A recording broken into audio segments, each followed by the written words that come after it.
This is another ISS Strategic Snapshot, and today I'm joined by Dana Allin, who is Senior Fellow for US Foreign Policy and Transatlantic Affairs, and also editor of our journal Survival, the August-September 2014 edition of which has an essay by you, which I think essentially deals with this perennial debate in US foreign policy circles about the requirements of restraint in foreign policy versus the risk of neglect of strategic objectives, discretion versus questions of credibility. And your starting point is the Kennedy administration. Yeah, well, the reason I introduced John F. Kennedy was with a rather stunning historical episode when, much to his later regret, President Kennedy approved the Bay of Pigs operation. But he had stipulated that although he was going to let this operation go forwards, which involved trying to landing Cuban exiles on the island to try to foment a revolution against Castro, there was going to be no direct American military support. And those Cuban exiles were wiped out, and Kennedy stood true to his word. He was not going to support them. And some of their CIA handlers, some people in the American military were absolutely astonished and outraged that he would let this happen. But it's a sort of archetypal example of American restraint, or setting limits on how much American power is going to be exercised. And you can judge Kennedy morally for this, but he, throughout his short presidency, had a keen sensitivity to the problems of being sucked in by military advice or military pressure into entanglements that he didn't want to get into. Obviously, your purpose is to draw parallels with some of the challenges that the Obama administration faces now and some of the criticisms that have been made about the way in which it's conducting its foreign policy. One of those criticisms would be to say that the crisis in Ukraine, the crisis with Russia right now, is exactly what happens when cool-headed, measured restraint runs into a hyper form of opportunism. Well, one hears that argument all the time, and quite frankly, I don't understand it. I mean, you know, a more difficult question is actually where you draw the line at this restraint. Now, I was making the comparison with the Kennedy administration, you know, to point out, and one could draw on many examples through subsequent administrations, including notably Ronald Reagan's, times when presidents chose not to pursue military action, or in the case of Reagan, when American Marines were attacked in Lebanon, he thought about it for a minute and then he pulled them out. So, you know, there's a kind of leitmotif or a tension throughout post-war American history, in any event, of this question of activism versus restraint.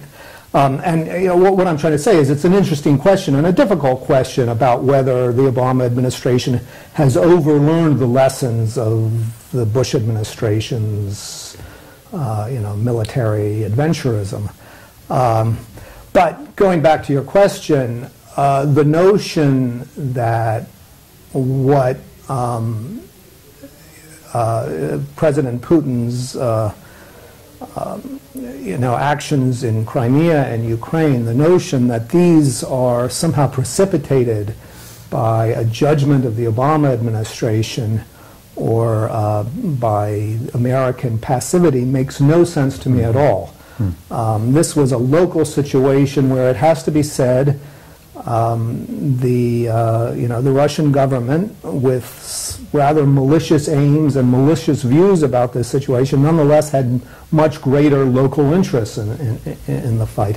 And what's very interesting is that the critics of the Obama administration give the game away from the beginning by stipulating that, of course, we're not advocating military action in Ukraine. Well, if they're not advocating military action in Ukraine, they're not doing it because they know that there aren't sufficient American interests there to justify it, and that the American people wouldn't support it. But that, if anything, is the situation that Putin is reading.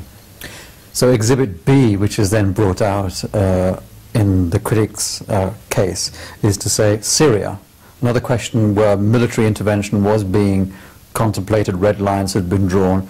What we've had in Syria is, of course, a success in terms of an agreement on chemical weapons, but with Assad still in place and the rebels not sufficiently strengthened to the point that it's now, as it were, spilled over into a conjoined crisis in Iraq with IS as well.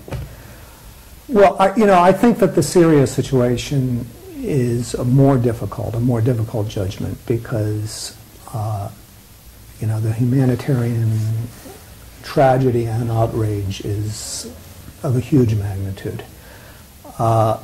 And it is true that there were people in the Obama administration who were pushing early on for stronger support to more moderate elements of the opposition. Having said that, the case today seems to be that if this was done more energetically, first of all, it's not as though no support was being given. Secondly, the argument is if more support had been given, somehow these secular moderates would have been the dominant part or a dominant part of the Syrian rebellion. And it is assumed or it is suggested that that would have led to eclipsing the jihadists, and B, to the fall of Assad.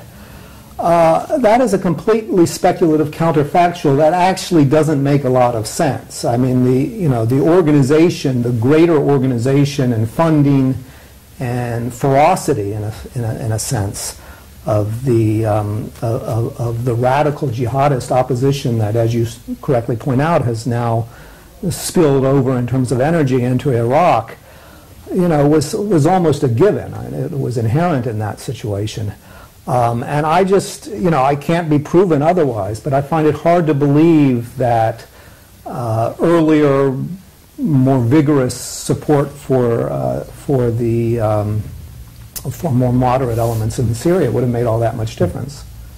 You end your piece by pointing out that really the Obama administration's interventionist instincts are all directed at the economic, the domestic agenda, to some extent the climate change agenda. But I was interested that you sort of faulted him for a failure to rally a domestic consensus around those issues. Do you think a consensus is actually something that's achievable? Yeah, well, that may have been poorly expressed because I don't actually fault him for failing that. I just noted that, that he's manifestly failed to unify the country. I mean, he has a very, very sharp, vociferous, almost die-hard right-wing opposition that has not been mollified, and that's a problem. There's no question about that. Now, I would tend to blame that opposition more than I blame the president. But, the climate change point is very important because I brought that up. There's this constant complaint that the president, the American president, has failed on some sort of an ineffable test of leadership, which is deemed to be a point of charisma and activism. Again, this is one of those things that one can argue about endlessly, and the argument will never be settled. But I wanted to point to the administration's announcement of the executive action to regulate coal-fired power plants, to regulate carbon emissions, to show that this is actually a very concrete example of presidential leadership, because the United States has to, if it's going to exercise any leadership in, a global organization and cooperation to deal with what I think is a real dire threat of climate change, then the United States is going to have to do something. And this was something he was able to do by legal executive action.